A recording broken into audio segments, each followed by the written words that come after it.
4th of July is coming up, and everyone's gonna have some nice ice-cold beverages. But you know where it won't be very sunny is about 500 million miles from here near Jupiter. NASA's Juno spacecraft will be arriving there this 4th of July, making it humanity's most distant solar-powered spacecraft. And all of its systems, including keeping it warm, are powered by about the same amount of power this blender currently uses. How is that even possible so far away? Let's find out on this episode of Crazy Engineering.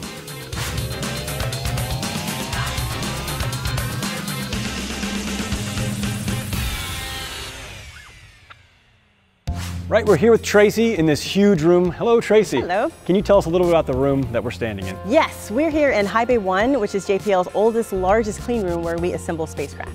Okay, and what are we standing in front of today? We are standing in front of one of the test units for a Juno solar array. Juno's a mission that's going to Jupiter to learn more about the planet and how it was formed. So this is a full-scale test unit, and it's one of 3 on the Juno spacecraft. Why does it have to be this big? Jupiter is 5 times farther away from the sun than the Earth is, and the amount of sunlight you get is decreasing by the square of the distance. So instead of 1/5 the amount of power, we have 1/25 the amount of power. So we need to have a lot of area on our solar arrays because the spacecraft is so far away from the sun. And also over the last 20 years, we've had about a 50% increase in solar array efficiency, and that makes it easier to do at that distance. If we had these solar arrays here on Earth, they would actually generate about 14 kilowatts of power. But all the way out at Jupiter, they only generate about 500 watts of power.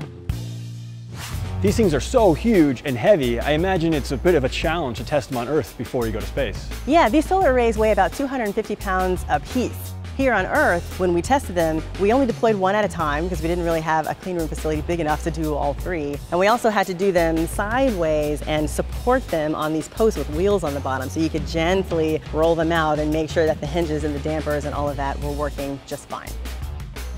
Juno is one of the largest spacecraft I've ever seen. How do you package that up onto a launch vehicle? Our spacecraft is about 65 feet across, the array's deployed, and that certainly wasn't going to work. So when we launch the vehicle, it has to be folded up small enough to fit into the nose cone of the rocket. And you'll notice that the cells are on the inside, and so they wouldn't be getting any power from the sun. But that was a really interesting time for the team during launch, is knowing that we had to make sure the arrays were deployed to get sun, or the spacecraft would just have died. So we're deployed, we're absorbing energy. When do we hope to arrive at Jupiter? We're going to arrive on July 4th of 2016, and the mission is going to last until February of 2018.